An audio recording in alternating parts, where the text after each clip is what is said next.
নমস্কাৰ বন্ধু বান্ধৱীসকল, আজি আকৌ এটা নতুন ভিডিঅ' লৈ আহিছোঁ আপোনালোকৰ মাজলৈ। যিহেতু SSCৰ এক্সাম আহিয়ে গৈছে, SSC GD যিসকলে 2025ৰ কাৰণে এপ্লাই কৰিছে, তো ভিডিঅ'টো শেষলৈকে চাব। আৰু যিসকল বন্ধু বান্ধৱী নতুন আছে তেওঁলোকে ছাবস্ক্ৰাইব কৰি দিয়ে। তো আপোনালোকে গুগলত SSC চাৰ্চ কৰিলে হ'ল। তো SSC চাৰ্চ কৰাৰ পিছত এইটো ইয়াতে নটিফিকেশ্যন আহিব। SSCৰ যিটো মেইন হোম পেজ ইয়াতে আহিছোঁ।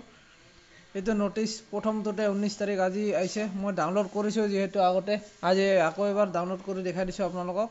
তো এইখনে SSCৰ যিটো important notice, computer based exam, যিহেতু CBT হয় প্ৰথমে SSC GDৰ। যিসকলৰ সপোন আছে GDৰ, CRPF হওক, BSF হওক, আছাম ৰাইফলতে হওক বা SSB, ITBP, আপোনালোকে পষ্ট প্ৰিফাৰেঞ্চ হিচাপে দিছে তো পাব, সেই হিচাপে মাৰ্ক উঠাব লাগিব আপোনালোকে। তো ভালকৈ পঢ়ক। 4 তাৰিখৰ পৰা এক্সাম হ'ব ফেব্ৰুৱাৰীৰ। 18 তাৰিখৰ পৰা এনে গ্ৰেজুৱেটৰ হ'ব এক্সাম, কিন্তু 4 ফেব্ৰুৱাৰী মনত ৰাখিব, 4 ফেব্ৰুৱাৰীৰ পৰা 25 ফেব্ৰুৱাৰীৰ ভিতৰত। তো আপোনালোকৰ আমাৰ অসমৰ এক্সাম চেণ্টাৰবোৰ দিছে, গুৱাহাটীত হয় যিহেতু, আজৰা আৰু বেলেগ বেলেগ জেগাতো হয় চেণ্টাৰ। তো যিসকলে পষ্ট প্ৰিফাৰেঞ্চ দিছে সেই হিচাপে অলপ পঢ়ক, কাৰণ আপোনালোকে জানে এক্সাম কেনেকুৱা হয়।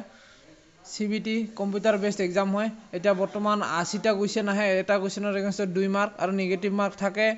60 মিনিটৰ হয়। তো কম্পিউটাৰ বেছড ট্ৰাই কৰক এতিয়াৰ পৰা। আপোনালোকে ভাল ভাল কিতাপ যি লাগে দৰকাৰী সেইখিনি পঢ়ক। মেথছ, ৰিজনিং, হিন্দী আৰু ছায়েন্স কুৱেশ্যন GK আপোনালোকে পঢ়ক। আপোনালোকে এইখিনি কওঁ, যদি মাৰ্ক উঠাব লাগে চবতছে বেষ্ট আপোনালোকে হিন্দী গ্ৰামাৰ চুজ কৰিব, তাৰপিছত মেথছ আৰু ৰিজনিংখিনি কৰক। তো এই তিনিটাৰ ভিতৰতে আপোনালোকে ভাল মাৰ্ক উঠাব পাৰিব। 2 মাৰ্ককৈ থাকে যিহেতু। এইবাৰ বহুতো কাট অফ যাবই, যিহেতু মেডিকেল শেষ হ'ল SSC GD 2023-24ৰ। তো আপোনালোকে এইবাৰ 24-25ৰ কাৰণে প্ৰিপেয়াৰ কৰক। যিসকলে হয়তো মেডিকেল ফেইল হ'ল, বেয়া হ'ল, কিবা প্ৰব্লেম আছিলে বা কম মাৰ্কৰ কাৰণে নাপাম বুলি ভাবিছে, তো এইবাৰ ভালকৈ যি জান লগাই দিওঁ। আৰু যিসকল বন্ধু বান্ধৱীৰ লাষ্ট, এইবাৰ ভাইটি ভণ্টিৰ লাষ্ট হ'ব তেওঁলোকে ভালকৈ প্ৰিপেয়াৰ কৰিলে হ'ল।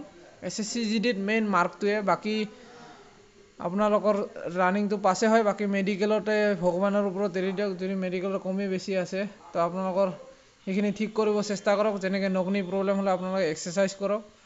তো বাকী এইখিনিয়ে আছিলে আজি বন্ধু বান্ধৱীসকল। তো যিমান পাৰে ভিডিঅ'বোৰ শ্বেয়াৰ কৰিব, লাইক কমেণ্ট কৰিব নাপাহৰিব আৰু ছাবস্ক্ৰাইব কৰিব যিসকলে নতুন চাই আছে। ধন্যবাদ।